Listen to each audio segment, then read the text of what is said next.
peut dire ensemble 3 différents versets. Le premier dans le livre de Jérémie, tu restes sur cette mélodie-là. Le livre de Jérémie, chapitre 17. Jérémie 17, verset 12.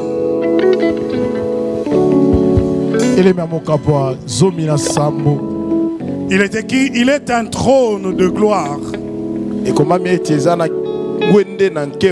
élevé dès le commencement.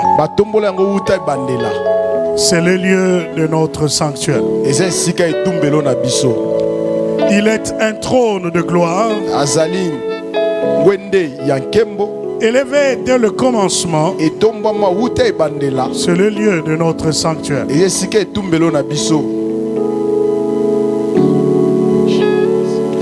Un deuxième texte que je voudrais qu'on prenne dans le livre de Samuel.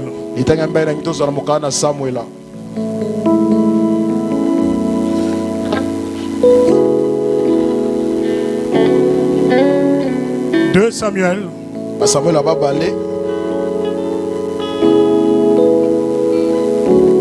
Chapitre 7, verset 18.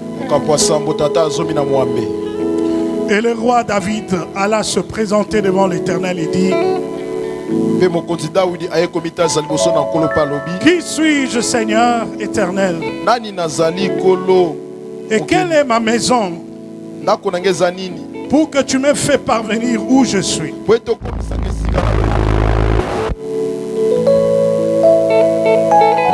Et le troisième texte où on a été dimanche dernier.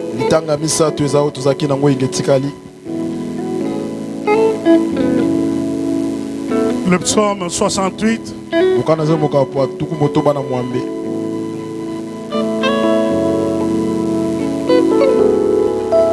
Verset 17.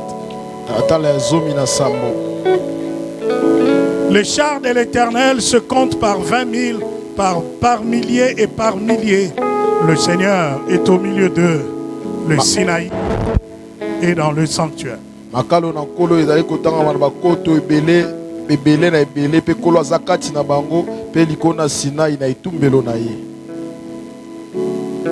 Alors si vous pouvez m'aider en lisant le tout premier verset de ce psaume 68.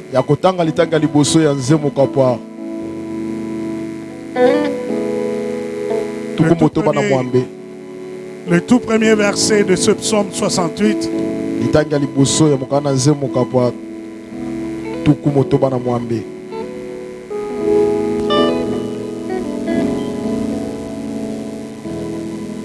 Au chef des chantres de David, Dieu se lève, ses ennemis se dispersent et ses adversaires fuient devant sa face. Je ne sais pas si tu vas avoir envie de le faire lever aujourd'hui. Moi j'ai envie de le faire lever dans son sanctuaire. Parce qu'afin, quand lui il est élevé, il y a un transfert de responsabilités. Mes batailles deviennent ses batailles. Mes luttes deviennent ses luttes à lui. Mes ennemis deviennent ses ennemis. Si tu es comme moi, de ceux-là qui se sont dit ne fût-ce qu'un jour, je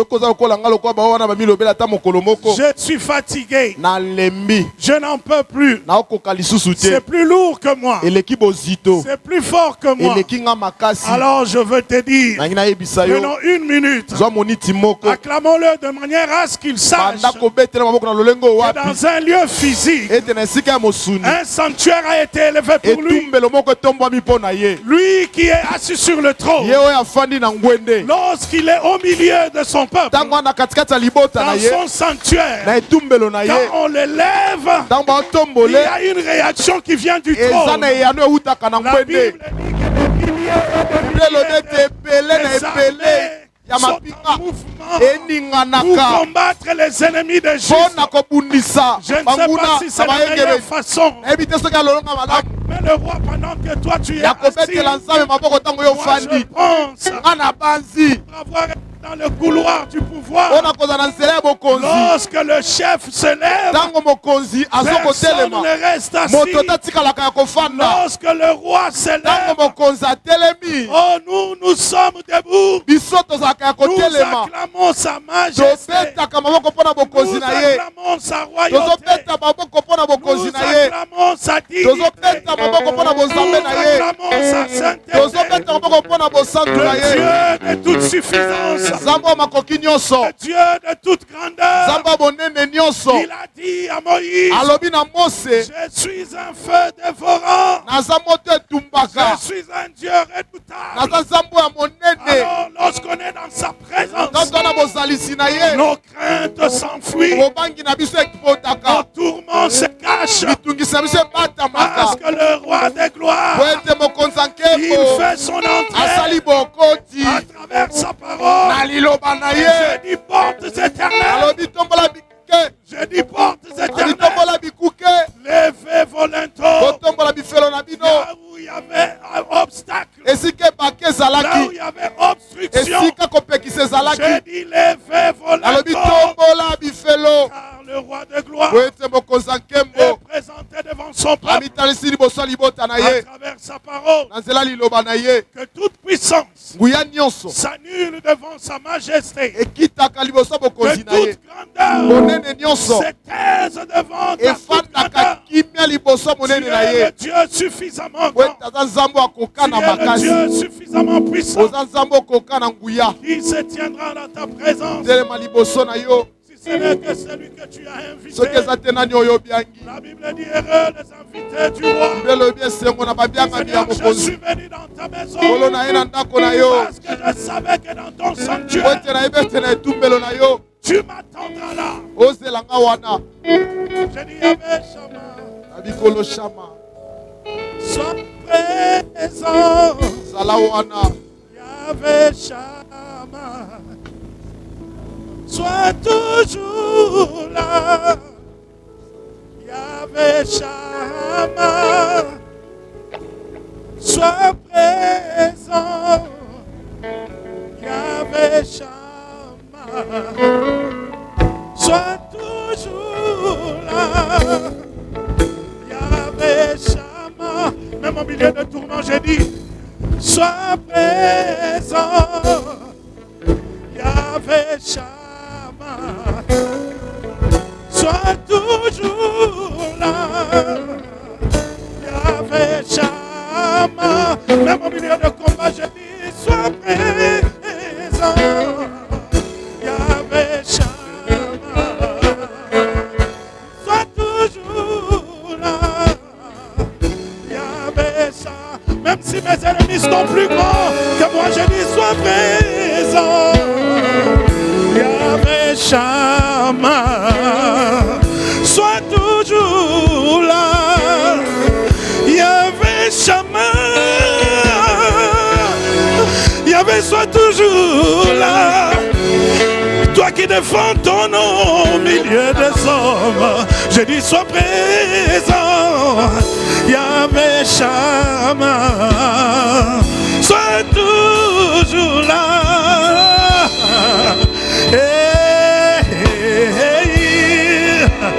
Même s'il y a des milliers d'armées campées tout autour de toi, je veux que tes yeux traversent l'espace que l'œil humain ne peut pas voir. Ces yeux qu'avait Élisée alors que la vallée était remplie des hommes et des chars qui voulaient venir l'attraper. Il a dit à Géasi, ne crains rien.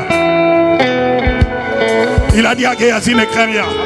Alors que tu es assis, je veux que te vois, tes yeux regardent et contemple la grandeur de celui qui est dans son sanctuaire. Il est dans son sanctuaire. Il est dans son sanctuaire. Jérémie a dit, il est un trône Il y a un trop. Il y a un trop. Il y a un trop. Il y a un trop. Dès le commencement, il était. Ce trône-là était depuis le commencement. Mais on dit que son lieu de manifestation, c'est dans son sanctuaire. C'est dans son sanctuaire. Si nous sommes dans son sanctuaire, le trône de celui qui est au-dessus de toute chose, le trône de celui qui est au-dessus de tout trône, il doit être couronné de gloire. Couronné de gloire. Couronné de gloire. Si c'est ici le transfert de responsabilité, l'Éternel prend mes problèmes, il prend mes tourments, il prend mes combats. Moi au retour, je l'élève à la dimension de son nom. Je l'élève à la dimension de son nom. Nous avons bâti ici pendant plusieurs dimanches un autel de louange et de prière. Je veux, avant que je fonce dans la parole, tu commences à clamer qui est celui qui est l'ancien des temps. Tes problèmes l'ont trouvé, il existait déjà. Les maladies l'ont trouvé, il existait déjà. Il est celui qui ne connaîtra aucune usure. Le temps n'aura point de succès sur lui. Il fuit à jamais. L'ancien des temps, tu vis à jamais. L'ancien de temps, tu vis à jamais. Jésus, tu vis à jamais. Ancien de temps, tu vis à jamais. Jésus, tu vis à jamais. Tu vis. Alléluia. Je ne sais pas. Moi, je suis en train d'appliquer 2 Samuel. 2 Samuel 17, 17. Qui suis-je, Éternel? Quelle est donc ma maison? Quand je me suis présenté devant le sanctuaire, c'est le lieu où je réalise le bienfait de l'Éternel. Qui se tiendra devant le trône de Dieu? C'est celui qui a un cœur reconnaissant. Le roi est en train de réaliser. Je viens de quelque part. J'étais un inconnu. Je sais que j'étais un non-name. Mon nom n'était inscrit nulle part. Même dans la maison de mon père, je n'étais pas celui sur qui on peut compter. Celui qu'on appellerait en premier. J'étais le dernier. Mais qui suis-je? Quelle est donc ma maison? Quand je me présente devant le trône de Dieu, je dis qui suis-je pour que tu m'amènes là où je suis. Bien-aimé, je veux des acclamations, des reconnaissances. Des acclamations, des reconnaissances. Qui suis-je? Quand je regarde mes imperfections, quand je regarde mes limitations,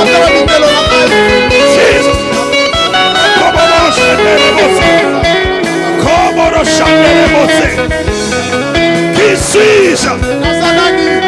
Qui suis-je, Seigneur? J'ai autant de défauts, autant de perfections.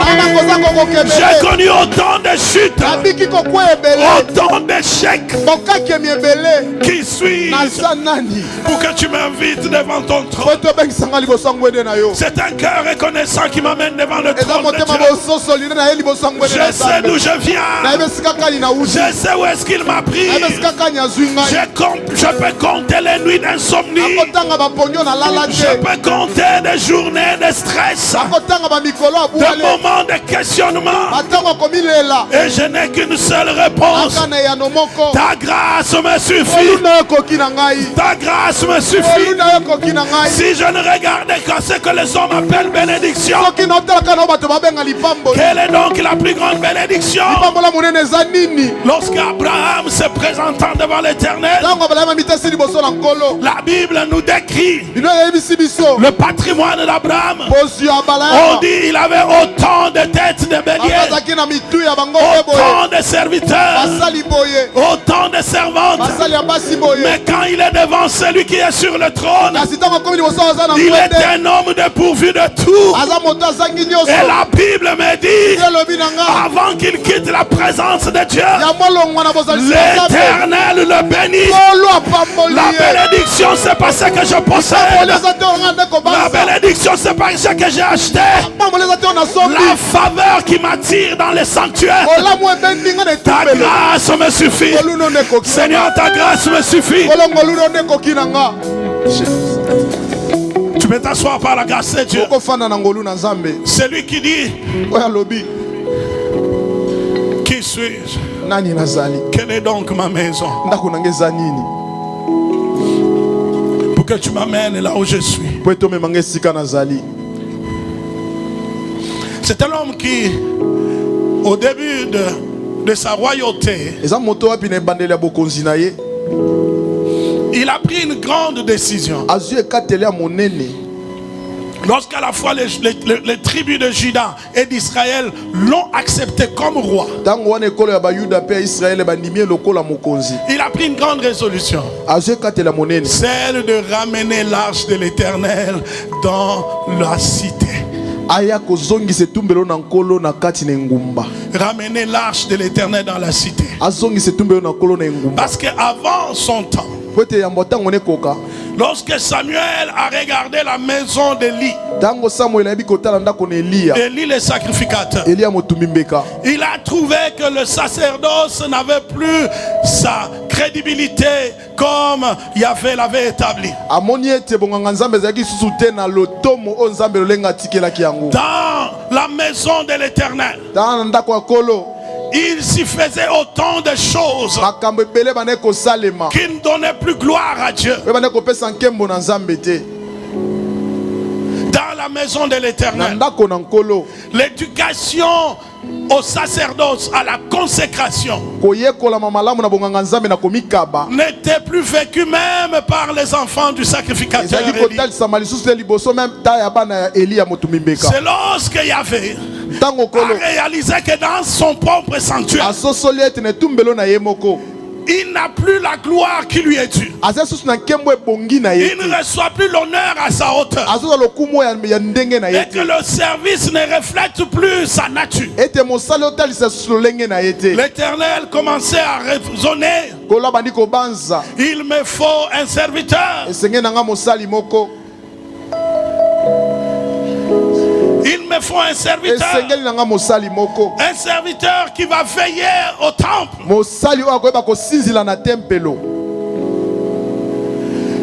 J'ai envie de dire à quelqu'un, derrière un semblant de difficulté, il y a un projet de bonheur de Dieu derrière. Derrière la stérilité il y a le souci du temple qui amène Dieu à ne pas dormir jour après jour. Quand elle était là dans la maison d'Elkana, alors que sa rivale lui faisait autant de soucis, vous voyez une femme qui est stérile, qui souffre. Mais l'Éternel est en train de préparer un plan qui trouve son sens dans le temple. Parce que c'est le sanctuaire qui intéresse Dieu. Le sanctuaire intéresse Dieu au plus haut niveau. Derrière le trouble et les conséquences familiales, il y a un projet au bénéfice du temple qui est en gestation. Est-ce que je suis en train de parler à l'esprit de quelqu'un? Est-ce que je parle à l'esprit de quelqu'un? Parce que c'est très important de saisir ces choses. Un problème familial, un problème domestique ne trouve sa raison, son explication que quand le besoin qui est dans le cœur de Dieu de régler le problème du temple. Alors le Seigneur, il est en train de traverser la cité. Il dit, il me manque un homme au temple. Où est-ce qu'il viendra? D'où est-ce qu'il viendra? Et dans la cité, on trouve qu'il y a une femme qu'on appelle Anne. Anne qui est restée longtemps dans un cœur insatisfait. Son mari lui dit, est-ce que les remontances de ta rivale valent plus que les cadeaux que je te fais? Les cadeaux ne pouvaient pas satisfaire le cœur d'Anne. Parce qu'en fait, la satisfaction du cœur d'Anne devait être la réponse au temple. C'est au temple qu'il y aura la réponse. Quand le cœur de Dieu sera comblé au temple, alors la vie de cette femme sera transformée. Dimanche dernier à l'émission Ta Grandeur, je disais ceci. Quand vous venez dans le sanctuaire, venez dans l'objectif d'atteindre d'abord les buts de Dieu. Venez dans l'esprit de satisfaire les attentes de Dieu. C'est lorsqu'on aurait trouvé satisfaction aux attentes de Dieu que Dieu s'occupe aux problèmes de nos vies et il donne satisfaction à nos cœurs. C'est ça le schéma de la bénédiction. Anne était insatisfaite.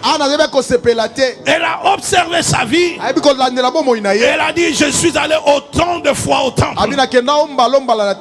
accompagné de mon mari, des enfants de mon mari. D'ailleurs, il prenait soin de nous donner les offrandes. Mais il y a quelque chose qui me manque. Ma satisfaction à moi, je ne sais pas où la trouver. Il me faut quelque chose. Elle s'est résolue dans son cœur de se séparer d'abord d'une entreprise familiale qui n'a pas comme soubassement une dévotion personnelle. Nous sommes dans une routine, mais je ne me suis pas encore moi-même consacré à Dieu. Nous sommes dans un mouvement familial, mais il me faut un engagement personnel. Je viens ce matin me parler, dire à quelqu'un, le mouvement en groupe dans l'église, ça fait du bien à nos yeux, ça fera du bien à nos statistiques. Que hier on avait 10 personnes, aujourd'hui on en a 200. Ça fait du bien à nos statistiques. Mais il y a une seule chose qui devrait être la plus importante. C'est quand toi seul tu te présentes devant le trône de Dieu. Quelle est la nature des relations que tu as avec Dieu dans son sanctuaire?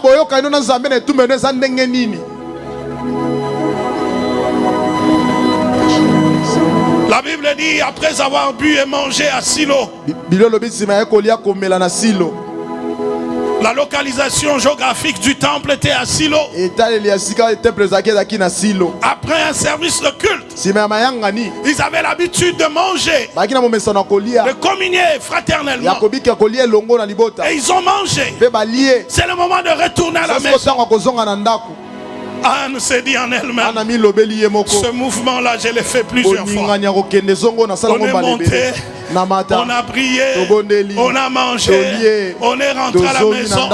Année après année, je sens toujours un vide. Je sens ce vide s'accroître. Il me faut un autre mouvement. C'est celui de rester seul devant la face de Dieu. La Bible dit, elle s'est résolue dans son cœur de rester au temple. Cette fois, fois-là de parler à Dieu de la manière qu'elle n'a jamais fait avant. Je veux une décision aujourd'hui. Seigneur, je ne veux pas accumuler des semaines. Je ne veux pas accumuler des mois où ma vie n'est que routine religieuse. Je commence aujourd'hui une autre aventure avec Dieu, celle d'un engagement face à face, dans une consécration totale. Elle a commencé à parler de la manière où l'oreille d'Élie ne peut rien comprendre. Le mouvement de ses lèvres ne pouvait pas être décodé si ce n'est que celui qui était connecté aux yeux de celui qui voit tout, qui connaît tout, qui exauce même les soupirs inexprimables. Élie s'est trompé. Élie a dit, femme, jusqu'à quand tu ne te passeras pas de vin? Non, mon maître, mon Seigneur, ce n'est pas l'ivresse, c'est la souffrance qui est dans mon cœur qui me fait parler autant. Elle a utilisé le verbe parler, mais on ne pouvait pas entendre la voix. Je dis qu'il y a des moments où l'homme ne comprend pas ce que tu vis. Ton pasteur peut se tromper, le berger peut se tromper, le prophète va se tromper, mais celui qui nous connaît, il n'y a que quiconque, il savait que c'est le jour où je dois donner satisfaction à la vie de cette femme, parce qu'elle va toucher mon cœur de la manière qu'elle n'avait jamais fait avant. Dans sa prière, plus de 3 fois elle a dit, je ne suis qu'une servante, toi tu es Dieu. Quand tu viens dans le sanctuaire, tu n'es pas un maître. Ton titre social, oublie-le.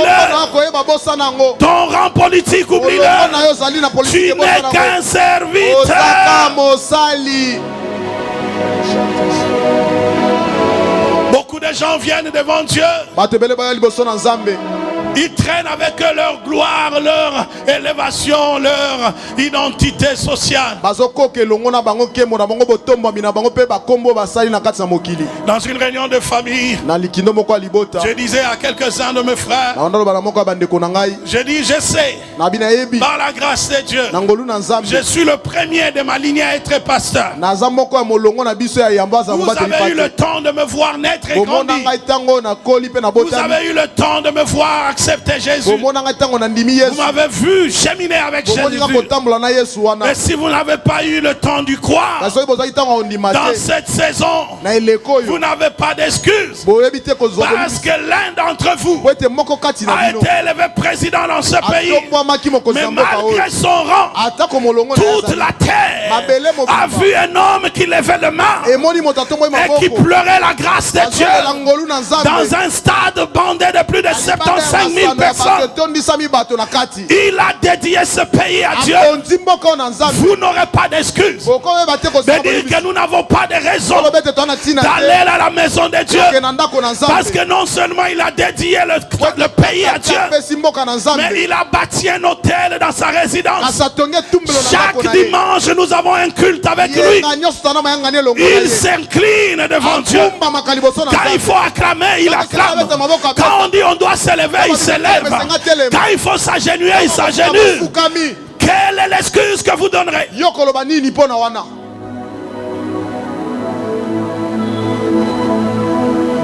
C'est le même regard que j'ai de ces 2 Samuel 17. C'est lui qui parle, qui dit, qui suis-je? Quelle est donc ma maison? C'est le roi d'Israël, c'est le chef des armées d'Israël, c'est le commandant suprême d'Israël, c'est le premier sacrificateur d'Israël. Mais il est devant le temple. Il s'est dit, malgré tout ça, malgré les saluts, malgré les honneurs, je ne suis rien devant Dieu. Est-ce qu'un homme humble peut acclamer le roi de toute majesté? La Bible dit que quand il est dans son sanctuaire, des milliers et par milliers, des armées et des anges, ils sont à son service. Tu ne peux pas venir au temple avec des grandes présomptions de grandeur. Qui es-tu? Qu'est-ce que tu as que tu n'as pas acquis? Qu'est-ce que tu as qu'on ne t'a pas donné? Avec quoi tu es né quand tu es venu? Même le nom que tu portes, quelqu'un t'a donné. Quand on vient à la maison de Dieu, on vient un homme brisé. Je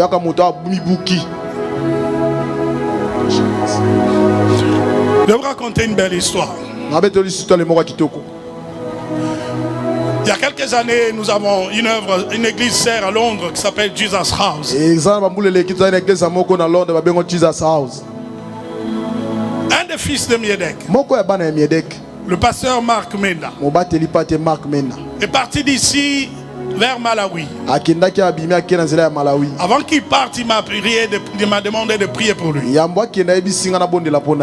Et ma prière était, Seigneur, ce que nous ne sommes pas capables de faire pour lui, toi, le grand Dieu, tu es capable de faire pour lui. Mais je veux ainsi que tu avais donné à tous les fils et à toutes les filles de Miedek. Tu avais dit partout vous serez. Si manque un homme à parler, je mettrai ma parole sur votre bouche. Vous prierez pour les malades, ils seront guéris. Je dis, s'il ne sait pas chanter et qu'il a besoin de commencer une œuvre, il n'a pas de musicien, que la grâce qui est sur moi tombe sur lui, qu'il soit capable de chanter. S'il y a des malades, et la grâce qui est sur moi tombe sur lui, qu'il soit capable de prier pour le malade et qu'il soit guéri. Et il est parti comme ça, un simple étudiant. Mais la grâce de Dieu l'a accompagné à Malawi. Les miracles commencent à se opérer. Dans un village où il y avait l'épidémie, presque le 2/3 du village était malade. Il n'y avait pas d'église tout autour. Il a pensé à cette prière. Il a dit, je ne suis qu'un serviteur. Seigneur, honore ton nom. Et il était surpris de voir comment les guérisons s'opéraient. Jusqu'à ce que le gouverneur l'a prise en charge. Parce que quand tu pries et que le 2/3 de la ville est guéri, il y a quelque chose qui se passe. Personne ne peut être indifférent à cela. Bref, il s'est retrouvé en Londres, pris en charge. Il arrive au milieu de gens qui ne sont pas congolais. Et la main de Dieu qui l'accompagnait a fait que le pasteur l'a remarqué. Et des années plus tard, cette œuvre a grandi. Et la femme du pasteur était très malade. On lui demande, y a-t-il un nom de Dieu qu'on peut appeler pour qu'il prie pour cette femme? Lui dit, mais vous cherchez très loin. Vous avez un homme puissant dans cette église. Et on commence à citer les noms. On ne peut pas penser à Marc. Parce que quand tu vois son allure, il n'y a rien d'imposant. Un homme est fâché. On ne peut même pas penser que c'est de lui qu'on parle. On a cité Marc. On cherche d'autres marques. Mais pendant qu'il est là, on ne sait pas que c'est lui. Et le pasteur Agou va dire, mais je parle de ce Marc ici. Lui ici. Ah, amen.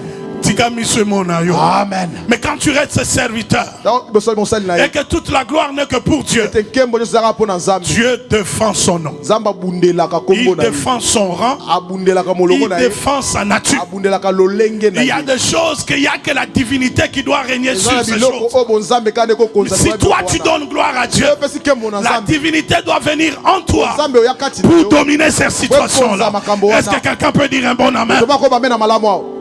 Il a prié et la femme était guérie. Alors on lui demandera, mais tu viens d'où?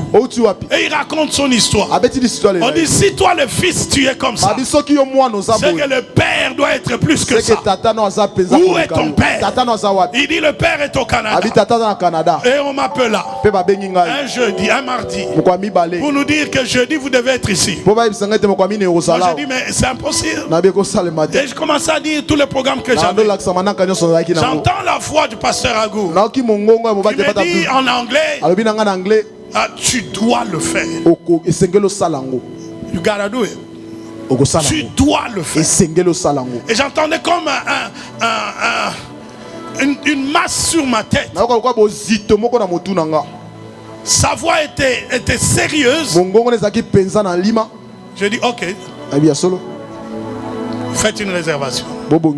J'ai pris l'avion un jeudi. J'arrive là-bas. Je regarde la grandeur de l'église. Il y a des pasteurs congolais ici. On n'avait rien à voir avec cette église-là. L'église qui est comme un quartier. Un de ce week-end-là, le prince Charles est venu faire le culte dans cette église. Il est venu fêter son anniversaire. Pour que tu fasses déplacer un prince, venir vers ton église, qui lui déjà au départ c'était un anglican, de cette branche du protestantisme anglais qu'on appelle l'anglicanisme. Il est anglican, mais il se décide de venir prier dans cette église. Et c'est ce week-end-là que moi je suis là.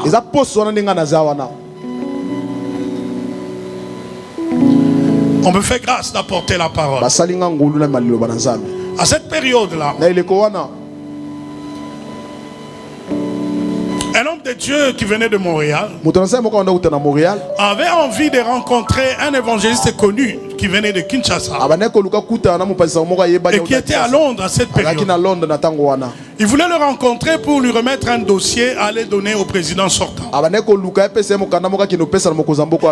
cet évangéliste lui a dit: je ne peux pas vous rencontrer maintenant. Allons dans cette église qui est Jesus House, parce qu'il y a un grand ami, un homme de Dieu qui m'a toujours marqué, qui va prêcher là-bas. Alors mon confrère de Montréal est venu aussi dans cette église. Et quand il entre dans cette atmosphère, il trouve que c'est moi qui prêche. Oh, que Dieu nous aide. Je ne sais pas qu'est-ce qui se passait dans son cœur. Alors que la réunion s'est terminée, on m'a amené vers le bureau en haut. J'ai dit à l'homme de Dieu, Agou, qui m'avait reçu, j'ai dit: pasteur, j'ai remarqué dans la salle deux de mes amis qui sont là. Est-ce que vous ne pouvez pas le faire monter? Il a dit: il n'y a pas de problème, installez-vous ici. Alors je parle avec l'évangéliste. On se raconte des choses d'autrefois, des années 86-87. C'était l'évangéliste qui s'est mis là. On parlait. Il me dit: mais homme de Dieu, tu n'as pas changé. Tu es resté le même, toujours effacé, toujours simple. Et mon ami qui venait de Montréal, alors, il n'arrive pas à concilier l'homme que lui il voyait à Montréal et celui qu'il vient de voir prêcher devant le prince, et celui qui est dans ce petit salon en train d'entendre un grand homme que lui il appelait un des grands hommes, en train de reconnaître à ce petit serviteur même le succès de son parcours. Mais là où la nature humaine, et c'est ça mon message aujourd'hui, là où la nature humaine est vraiment décevante, le temps que je me déplace un peu, mon ami de Montréal commence à dire à celui qui l'a invité: venir écouter la parole. Il lui dit: mais vous l'appelez pasteur? Mais ce n'est pas un pasteur, c'est un musicien.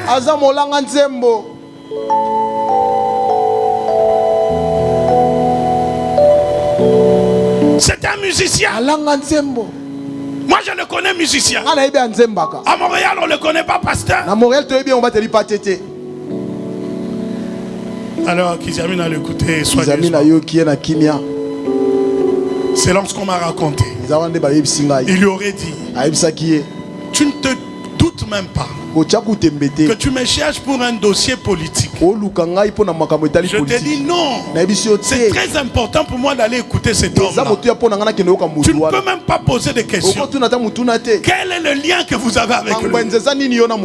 Alors selon ce qu'on m'a rapporté, Kizamina lui aurait dit, quand j'étais à Makala, quand personne ne me connaissait, je n'avais pas encore un nom. Cet homme m'avait donné le micro. J'ai prêché dans son église. Nous nous sommes retrouvés à Brazzaville. Il avait une croisade à Brazzaville. Moi aussi j'avais une croisade dans une autre église. L'église qui devait m'accueillir avait un sérieux problème de division. Je ne savais pas où aller. J'ai appris qu'il avait une croisade vers Imo-Congo, l'immeuble là. Et je suis allé. Dès que j'entrais dans la salle, il a dit, il y a un homme ici. Tu es habillé de telle manière. Tu avais préparé une croisade dans cette ville. Tu as investi tellement de choses en toi. Je ne peux pas laisser cette grâce chômer. Viens prendre le micro. Moi, Kizamina, je suis allé. C'était la première fois de ma vie. J'ai pris pour le boîtier et le boîtier marche. Je chasse les démons en foule et les gens sont tombés. Je n'avais jamais connu une telle grâce. Si lui ne m'avait pas donné le micro, l'homme que vous voyez aujourd'hui, vous l'aurez jamais connu. Comment tu peux le critiquer devant moi? Oh, ça me fait penser à cet aveugle-né à qui on veut faire avaler la vérité que Jésus n'est pas Dieu. Cet homme a dit, s'il est pécheur, je ne sais. Tout ce que je sais, je ne voyais pas. Lui, il m'a dit, il a mis la salive, il a mis la boue sur mes yeux. Il m'a dit, va te laver dans les eaux de Siloé. Je me suis lavé. J'ai commencé à voir un peu d'ombrage.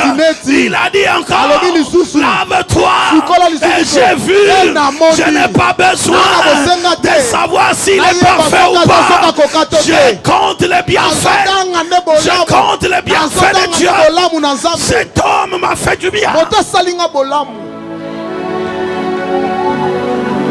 Les gens viennent au temple. Ils n'ont aucun cœur de reconnaissance. Si tu pouvais penser là où tu es arrivé, comment tu y es arrivé, qui t'a amené là, et tu verras qu'il y a eu des rencontres bénies. Il y a eu des personnes qui vous ont supporté. Il y en a qui ont jeûné, prié pour vous. D'autres vous ont donné $1. Il y a un autre qui a préparé à manger pour toi. Quelqu'un d'autre aurait donné des habits. Tout ce que je veux devant le trône, soit un homme effacé.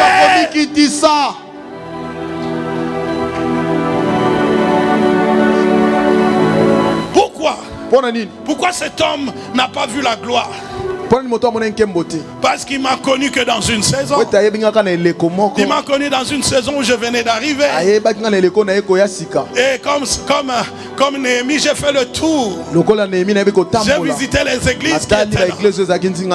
J'ai dit non, Seigneur, j'ai besoin d'une direction. Et Dieu m'a donné une direction. Après 21 jours de prière, j'ai rêvé d'une maison, d'un bâtiment. Et j'ai vu l'adresse civique du bâtiment. Ça m'arrive de bien dessiner à un moment donné.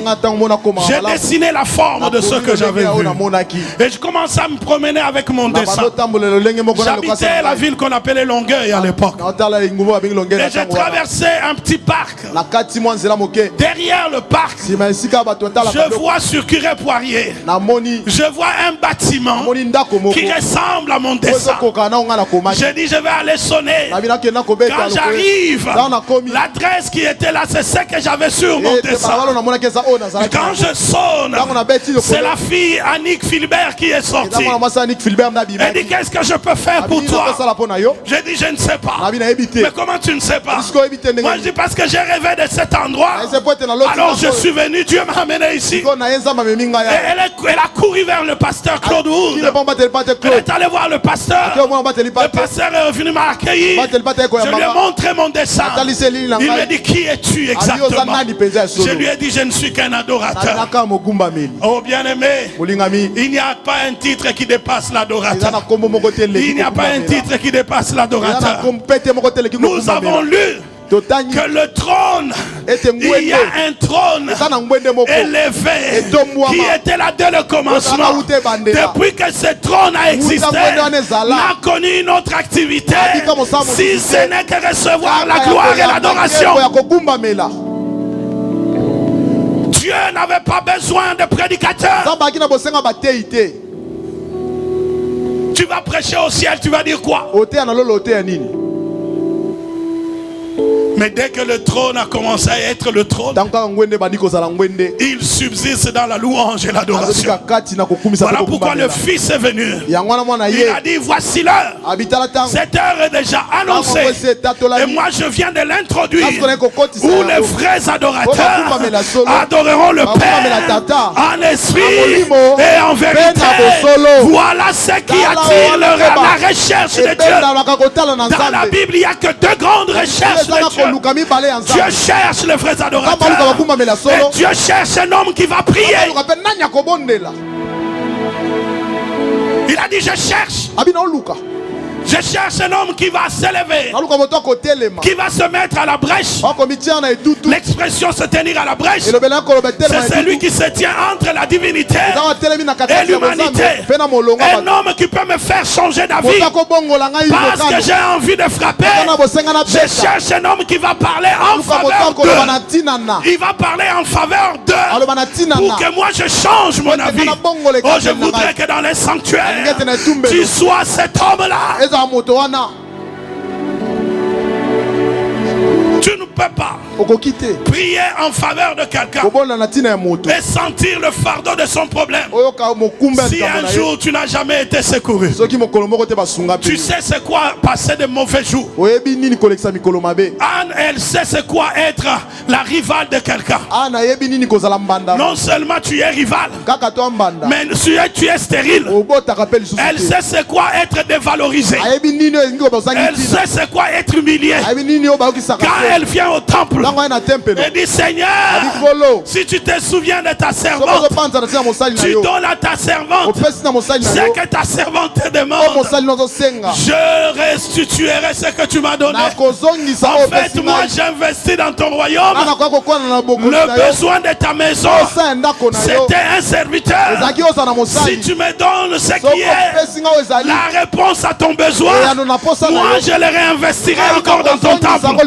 Est-ce que je peux le redire pour que tu saches? Elle a dit, si tu me donnes la réponse à ton besoin, moi je répondrai par l'investissement dans ta maison. Elle a prié en esprit. Parce que l'esprit, selon l'apôtre Paul, dans le sanctuaire, l'esprit nous dit quoi dire devant Dieu. Parce que c'est l'esprit qui sonde les profondeurs de Dieu. Si elle avait dit, donne-moi l'enfant, comme ça, elle kanana moi sinayo anana suki sabango, Samuel ne serait jamais venu. La bénédiction, ce n'est pas une arme contre mes ennemis. Ce que Dieu me donne, c'est pour que je l'investisse dans le royaume. Amen. Na quotidienne prière Zambe pe fa pambola nga mutuka comme ça bato ba memanga te ba mona orozuelo côté parce que Dieu n'y trouve pas son compte. Dieu ne trouve pas son compte. Mais Anne a dit, si tu me donnes un homme, un mâle, je le redonnerai à ta maison. Or dans sa maison, en ce moment-là, il y avait 40 de serviteurs. Il manquait un homme qui devrait veiller. La La Bible me dit dans le premier livre de Samuel, alors que la lampe de l'Éternel n'était pas encore éteinte, Samuel était là debout, parce que c'est tard la nuit qu'on devait éteindre les lampes. Mais lui, Samuel, réponse aux besoins du temple. Il sait que Dieu avait dit à Moïse, les lampes de l'Éternel ne devraient jamais s'éteindre. Oh bien-aimé, Samuel est né pour que les lampes de l'Éternel soient continuellement allumées dans la maison de Dieu. Pourquoi tu existes? Pourquoi Dieu te veut ici? Quel est ton apport dans le royaume de Dieu? C'est ce Samuel-là qui dira à Élie, l'Éternel s'est retiré de toi. Il s'est retiré de ta maison. Et les Philistins sont venus, ont pris l'arche de l'Éternel. Mais le même cœur qui était dans Samuel, c'est le cœur qu'avait David. Dès qu'il a le pouvoir d'exercer sa royauté. Première résolution. L'ordonnance numéro 0001 signée par le chef de l'État. Ramenez l'arche de l'Éternel dans la maison de Dieu. Et Dieu va affermir son royaume. Parce que la première préoccupation de David, c'était la gloire qui doit être donnée au trône qui subsiste éternellement. Non seulement il prend la résolution, mais lui-même il fait partie de l'expédition. Je ne veux pas être le serviteur qui dit des choses qu'il ne fait pas, qui donne des programmes et lui-même il n'observe pas. Il y a de puissance lorsque les élèves te voient le maître faire ce que tu leur demandes de faire.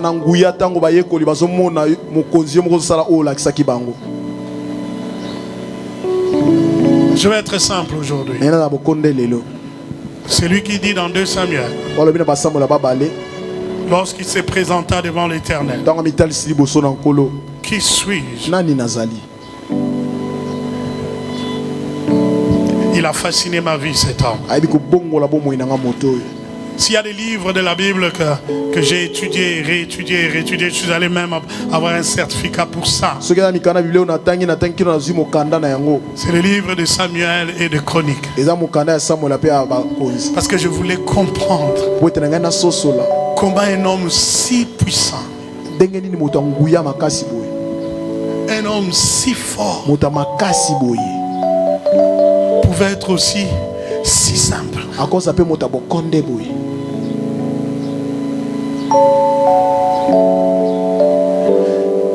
Étudiez les psaumes de David. Avant que Absalom, son fils, le poursuive du trône.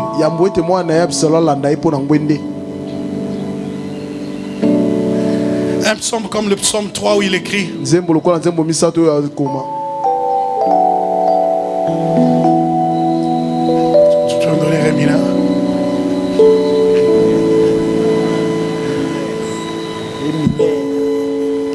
dans ce psaume 3,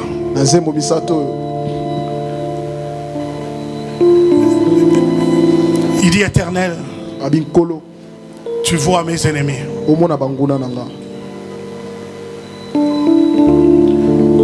Tu vois le nombre auquel ils sont. Éternel, tu vois mes ennemis et tous ceux qui se lèvent contre moi. Il y a ceux qui disent de moi: plus de salut pour lui en Dieu. Éternel, tu es mon bouclier, tu es ma gloire, tu relèves ma tête. Éternel, tu es mon bouclier, Tu es ma gloire, tu relèves ma tête. Mutona yoka soni tako comprendre telo nazoyema. Yes. Mais soso yoka soni na vina yo na biete telema na ngongo to emanzembo. Soso yoka déjà mawa na bomo ina na bitelema na ngongo to emela ensemble nzembo. So ina no balanda yote oyeba makam na zolo bate.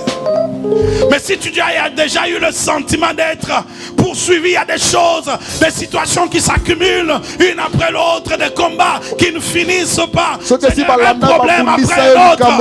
J'ai l'impression que tout le monde m'en veut. J'ai l'impression que rien ne marche. C'est le roi qui chante. Il a connu la bataille de Goliath. Il a connu la haine de Saül dans le palais. Il a connu des poursuites et des poursuites. Les Philistins ont mis sa tête à prix. Maintenant qu'il est dans sa royauté, son propre fils le poursuit. Il dit, Éternel, tu es mon bouclier. Tu es ma gloire, tu relèves ma tête. Éternel, tu es mon bouclier. Tu es ma gloire, tu relèves ma tête. On y va tous ensemble, Éternel. Éternel, tu es mon bouclier. Tu es ma gloire, tu relèves ma tête.